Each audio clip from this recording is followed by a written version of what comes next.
जय श्री कृष्णा। एक शुरू से अंत तक जीवन संघर्ष ही है। कारागृह में जन्मे कृष्ण पैदा होते ही रात में यमुना पार कर गोकुल ले जाया गया। तीसरे दिन पुतना मारने आ गई।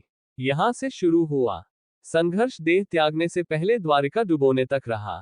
कृष्ण का जीवन कहता है, आप कोई भी हो, संसार में आए हैं तो संघर्ष हमेशा रहेगा। मानव जीवन में आकर परमात्मा भी सांसारिक चुनौतियों से बच नहीं सकता।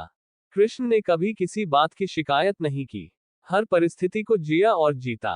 कृष्ण कहते हैं, परिस्थितियों से भागो मत, उसके सामने डटकर खड़े हो जाओ, क्योंकि कर्म करना ही मानव जीवन का पहला कर्तव्य है। हम कर्मों से ही परेशानियों से जीत सकते हैं। 2. स्वस्थ शरीर से ही विजय है। कृष्ण का बचपन माखन मिश्री खाते हुए गुजरा। आज भी भोग लगाते हैं हम, लेकिन ये संकेत कुछ और है। आहार अच्छा हो, शुद्ध हो, बल देने वाला हो। बचपन में शरीर को अच्छा आहार मिलेगा तो ही इंसान युवा होकर वीर बनेगा। शरीर को स्वस्थ रखना है तो बचपन से ध्यान देने की जरूरत है। ये पेरेंटिंग के दौर से गुजर रहे युवाओं के लिए बड़ा मैसेज है।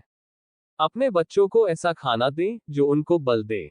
सिर्फ स्वाद के लिए ही ना खिलाएं, तभी वे बड़े होकर स्वयं को और समाज को सही दिशा में ले जा पाएंगे। 3. पढ़ाई किताबी ना हो, रचनात्मक हो। कृष्ण ने अपनी शिक्षा मध्य प्रदेश के उज्जैन में सांदीपनि ऋषि के आश्रम में रहकर पूरी की थी।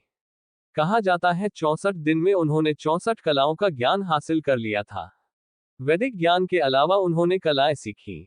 शिक्षा ऐसी ही होनी चाहिए जो हमारे व्यक्तित्व का रचनात्मक विकास करे।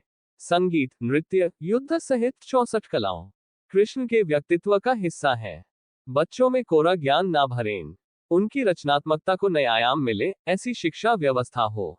4. रिश्तों से ही जीवन है, बिना रिश्तों के कुछ नहीं। कृष्ण ने जीवन भर कभी उन लोगों का साथ नहीं छोड़ा जिनको मन से अपना माना। अर्जुन से वे युवावस्था में मिले, ऐसा महाभारत में लिखा है, लेकिन अर्जुन से उनका रिश्ता हमेशा मन का रहा। सुदामा को कृष्ण ने जिसे अपना मान लिया, उसका साथ जीवन भर दिया। रिश्तों के लिए कृष्ण ने कई लड़ाइयां लड़ी और रिश्तों से ही कई लड़ाइयां जीती। उनका सीधा संदेश है, सांसारिक इंसान की सबसे बड़ी धरोहर रिश्ते ही है। अगर किसी के पास रिश्तों का थाती नहीं है तो वो इंसान संसार के लिए गैर जरूरी है। इसलिए अपने रिश्तों को दिल से जिएं, दिमाग से नहीं। 5. आपके मतभेद अगली पीढ़ी के लिए बाधा ना बने। कम ही लोग जानते हैं कि जिस दुर्योधन के खिलाफ कृष्ण ने आजीवन पांडवों का साथ दिया, उसकी मौत का कारण भी कृष्ण की कूटनीति बनी। वो ही दुर्योधन रिश्ते में कृष्ण का समधी भी था।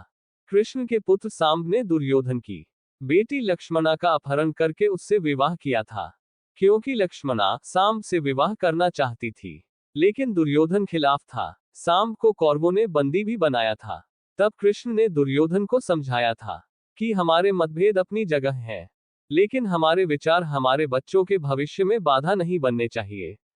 2 परिवारों के आपसी झगड़े में बच्चों के प्रेम की बलि ना चढ़ाई जाए। कृष्ण ने लक्ष्मणा को पूरे सम्मान के साथ अपने यहाँ रखा। दुर्योधन से उनका मतभेद हमेशा रहा, लेकिन उन्होंने उसका प्रभाव कभी लक्ष्मणा और सांब की गृहस्थी पर नहीं पड़ने दिया। चैनल को सब्सक्राइब करें। Sunshine TV.